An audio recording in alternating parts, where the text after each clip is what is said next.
सभी भक्तजनों को राधे राधे। जय श्री कृष्ण।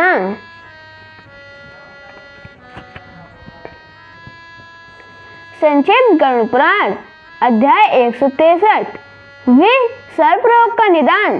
धन्वंतरी जी ने कहा, हे सुश्रुत, अब मैं विसर्प आदि रोगों का मूल कारणों का वर्णन कर रहा हूँ, उसे आप सुने। वात, पित्त, कफ एवं अभिघात नाम के दोषों से तथा पित्त, रक्त एवं कफ के दूषित होने से शोथ सदृश विसर्प रोग होता है। बाह्य, अंतः, उभय ये उसके 3 अधिष्ठान हैं। इनमें अपने अपने प्रकोपक तथा विधाकारी कारणों से शरीर में शीघ्र विसर्पण कर बाहर एवं अंदर विकृत करके विसर्प रोग शरीर के बाहर तथा अंदर उत्पन्न करते हैं। आंतरिक विसर्प से हृदय आदि उपताप होने के कारण अत्यंत मोह तथा कर्ण नासा आदि में विघटन होता है। प्यास की अधिकता और मल मूत्र आदि में विषमता होती है। कफ जन्य विसर्प रोग में अत्यधिक खुजलाहट होती है, उसमें स्निग्धता बनी रहती है और कफ जन्य ज्वर के समान इस रोग में भी रोगी को कष्ट भोगना पड़ता है। सन्निपातन विसर्प होने पर रक्त वात आदि सभी दोषों के लक्षण प्रकट हो जाते हैं। इन सभी प्रकार के विसर्प भेदों की उपेक्षा कर देने पर वे यथाक्रम अपने अपने दोषों के लक्षणों से समन्वित होकर फुंसियों के रूप में उभर आते हैं।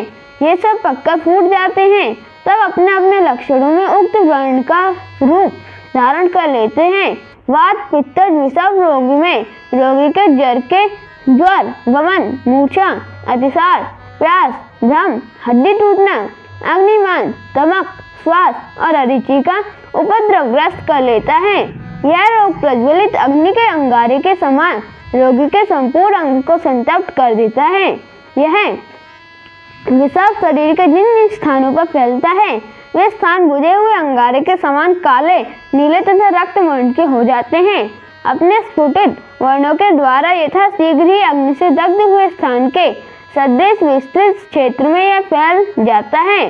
शीघ्रगामी होने के कारण विसर्प मांग स्थल का बहुत पहुंच जाता है। इस रोग में वायु प्रबल हो जाता है और वह प्रकुपित होकर संपूर्ण अंगों को पीड़ित करता है तथा रोगी की चेतना शून्य कर देता है। उसके प्रभाव से रोगी को निद्रा भी समाप्त हो जाती है। उसकी श्वसन क्रिया में विकार आ जाता है। ऐसे रोगी को हिचकी भी आने लगती है। इस प्रकार के रोगी में रोगी की ऐसी अवस्था हो जाती है कि वह पीड़ा से ग्रस्त हो उठता है।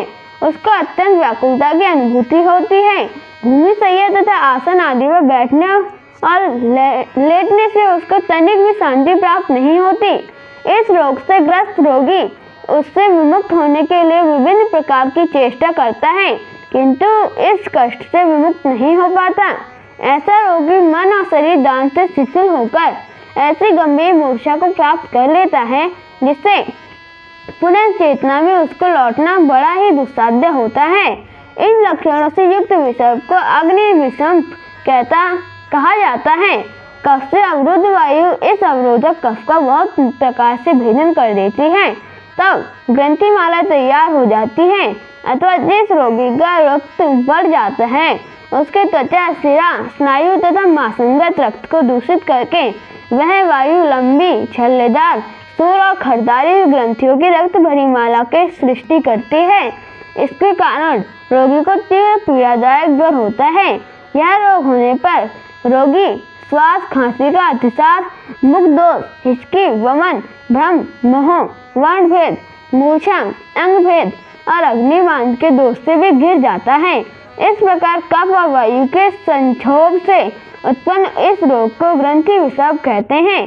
कफ और पित्त के प्रकुपित होने से रोगी में ज्वर, स्तंभन, निद्रा, तंद्रा, शिरोवेदना, विक्षेप, प्रलाप, अरुचि, भ्रम, मूर्छा, अग्निमान, अस्थिभेद, प्रयास, इंद्रिय जनित जड़ता, आर्व निर्गमन तथा रसादिगर स्तोत्रों को लेप ये लक्षण दिखाई देते हैं।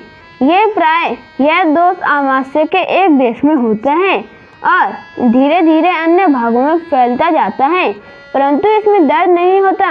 यह अत्यंत पीला, लोहित और पांडु रंग की पीड़िकाओं से भर जाता है। इसके स्वरूप की कांति कृष्ण और मलिन मानी गई है। यह रोग सोच से युक्त और भारी होता है। यह स्पर्श करने में अधिक उष्ण से समन्वित अनुभूत होता है। इसमें पसीने जैसी चिपचिपाहट होती है। जब ये पक्का फूटता है तो इसमें मांस गल कर नए रूप में निकलने लगता है। शरीर की स्नायु तथा सिराएं स्पष्ट रूप से दिखाई देने लगती हैं।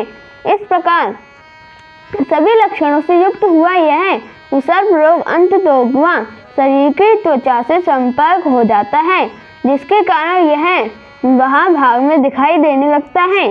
इस रोग स्थान के शव के समान दुर्गंध निकलती है। विद्वानों ने इसको कर्दम विसर्प रोग नाम से अभिहित किया गया है।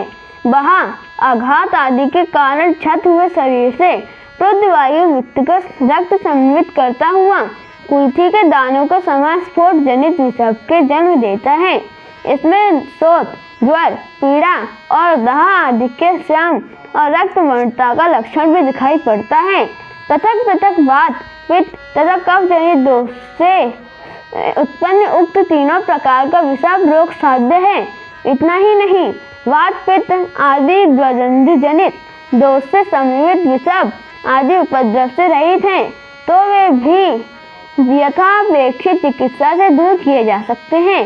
किंतु जो विसर्प समस्त दोषों से युक्त हो जाते हैं और जिनका आक्रमण रोगी के मर्म स्थल को आहत करने में सफल हो जाता है, जिसके दुष्प्रभाव से रोगी को शरीर का स्नायु, सिरा और मांस गल जाता है और जिनसे सबके समान दुर्गंध आने लगती है, वे विसर्प रोग असाध्य हो जाते हैं।